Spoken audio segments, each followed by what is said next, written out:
I'm here with Kai Bommer, Managing Director at DIRK, at DIRK's 2017 annual conference.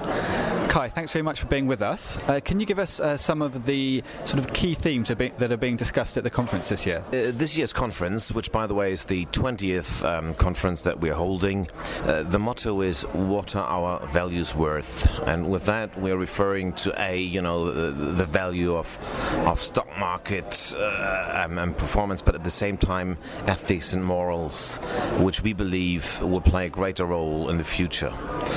We've seen a number of changes in the regulations. For example, in the German governance code, there has been a mention now since this year that the actions of a board shall not only be legal but also legitimate. And there's a lot of discussion going on around that, and that's what we spent our first day with, basically.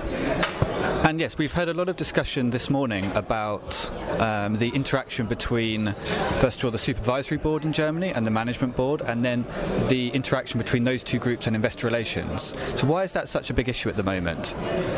Well, that of course refers to the two-tier system that we have in Germany, as opposed to the one-board system that you have in the Anglo-Saxon legislations. And in the past, it used to be that the supervisory board, and the role of which is to supervise the management board, that their role is not to talk to investors.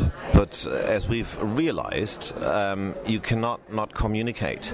So when investors rightfully seek some answers from the supervisory board, which only the supervisory board can answer, namely who is the right CEO, who should be named CFO, or the remuneration of the board members, then they directly approach the supervisory board chair. And we have worked as DIRK in the initiative of developing shareholder communication to find some guidelines as to what supervisory board members can talk about, who should be the one talking on behalf of the supervisory board, and where there are some boundaries that should not be stepped over.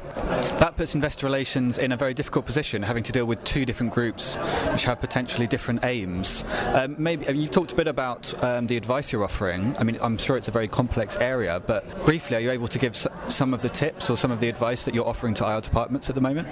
Yes, one of the things that comes out of this discussion is that now supervisory board members for the first time are interacting with the capital market as such, and they turn to investor relations asking, well, how shall I handle this? You're the professional, can you give me some advice? So investor relations offices find themselves in a new role, being an advisor to the non-executive board members, supervisory board members, as to how the company is perceived by the capital markets, what the capital market expects from the company. And when you talk about things like, replacing a CEO, an IRO might him or herself very well find in between a rock and a hard place, in that they might know before the CEO himself that there is currently being looked at finding a successor for him. So that's not always a nice position that you want to be in, but definitely the extended role of an advisor, not only to the management board but to the supervisory board,